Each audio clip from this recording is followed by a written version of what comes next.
গভীর রাতে হযরত আবু হুরায়রা এসে কাঁদতেছিল। ও বুড়োরা কাঁদো কেন? আল্লাহ নবী বললেন, আবু হুরায়রা কাঁদো কেন? আবু হুরায়রা বললেন, রাসূলুল্লাহ, ইয়া রাসূলুল্লাহ, আপনার দরবার থেকে ফিরতে অনেক রাত হয়ে গিয়েছে। আপনার দরবার থেকে যখন রাত হয়ে গেল, আমার মা আমাকে বাড়িতে তখন ফিরি গভীর রাত্রে মা আমাকে অনেক নির্যাতন করেছে আর আমাকে বলেছে, তুই মুহাম্মাদের দরবারে ছাড়বি না, হয় আমার ঘর ছাড়বি।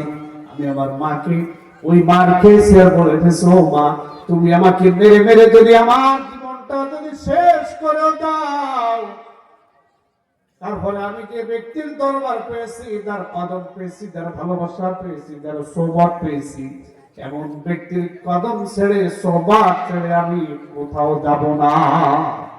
তবে আমার মা আমাকে মেরে, তোমার মা তোমাকে মারলো আর তুমি আমার কাছে নালিশ করতে আসলে। আবু হুরায়রার কথা নবীজি বলেন, তুমি কি নালিশ করতে এসেছো মায়ের বিরুদ্ধে? আবু হুরায়রা বলেন, ইয়া রাসূলুল্লাহ, নালিশ করতে আসি নাই। আমি জানি আমার নবী যদি আল্লাহর কাছে দোয়া করে, এই দোয়া আল্লাহ কবুল না করে পারে না। আল্লাহ নবী আবু হুরায়রাকে সামনে নিয়ে ওই গভীর রাত্রে হাত তুললেন, আল্লাহুম্মা ইহদি উম্মা আবি হুরায়রা, ও আল্লাহ, আবু হুরায়রার মাকে তুমি হিদায়াত দাও। এই দোয়া করলেন আবু হুরায়রা। ওই নবীর দোয়া করা দেখ রত অবস্থা আবু হুরায়রা দৌড় দিলেন বাড়িতে। আবু হুরায়রা দৌড় মারলেন। দেখা গেল আবু হুরায়রা দৌড় মেরে বাড়িতে পৌঁছাতে যতটুকু সময়, এর ভিতরে আবু হুরায়রার মাকে আল্লাহ রাব্বুল আলামিন হেদায়েত কি অন্তরটাকে মুনাওয়ার করে দিয়েছেন। সুবহানাল্লাহ। হেদায়েতের নূর দিয়ে তার কণ্ঠকে আল্লাহ আলোকিত করে দিয়েছেন। হযরত আবু হুরায়রার মা বলে, না, বেচারা সন্তানটাকে কেন আল্লাহ, এ তো কোনো খারাপ মানুষের কাছে যায় নাই। আহারে, এবার যদি বাড়ি আসতো এখনই, তাহলে ওর কাছে ক্ষমা চাইতাম এবং ওর সাথে সাথে আমিও ওর পথের প্রতীক হয়ে যেতাম। মুহূর্তের ভিতরে আবু হুরায়রা বাড়ি হাজির। দরজায় নক করলো। আবু হুরায়রা নক করার ফলে ভিতর থেকে আওয়াজ আসলো, কে? আবু হুরায়রা বলে, রাসূলুল্লাহ, আমি। ইয়া, ও মা, আমি। আবু হুরায়রার মা বললেন, বাবা রে, দাঁড়াও বাবা, দরজা খুলে দিতেছি।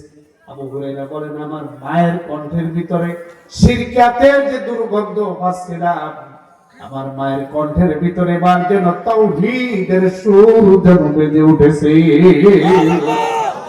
এই নবীর দোয়া কবুল না হয়ে কি পারে? কথা একদম শেষের দিকে আমার ভাইরা, আবু হুরায়রা মায়ের দোয়া কবুল হয়ে গেল মুহূর্তে।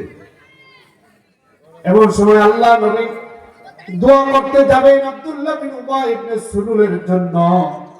এমন সময় হযরত ওমর আবার আল্লাহর কাছে দরখাস্ত পেশ করেন, আল্লাহ, নবী যদি দোয়া করে দেয়, মুনাফিকরা মুনাফিকি করার সুযোগ পেয়ে যাবে আর ও তো মাফ পেয়ে যাবে।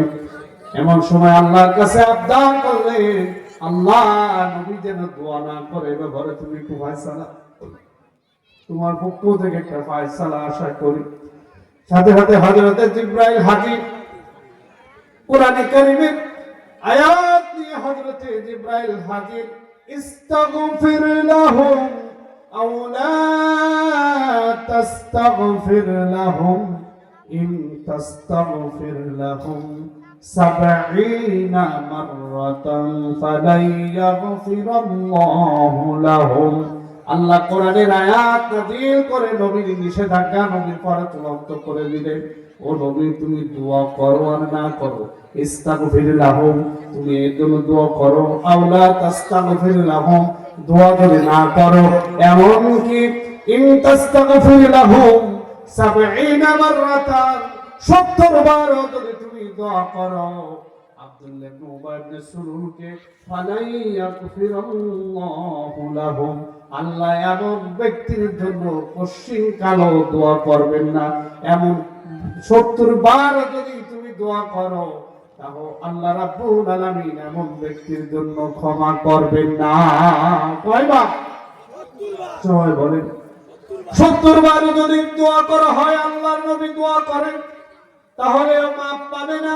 আমার ভাইরা এই সত্য নবী আল্লাহ বুঝলেন ও নবী এমন ব্যক্তি এমন আদর্শ এমন তরিকা আদর্শ নিয়ে যারা মারা যায় তাদের জন্য তুমি নবী যদি সারা জীবন কোটি বারও যদি দোয়া করো তাহলে তারা কঠিন কালো তারা জাহান্নামের আগুন থেকে মুক্তি হবে না।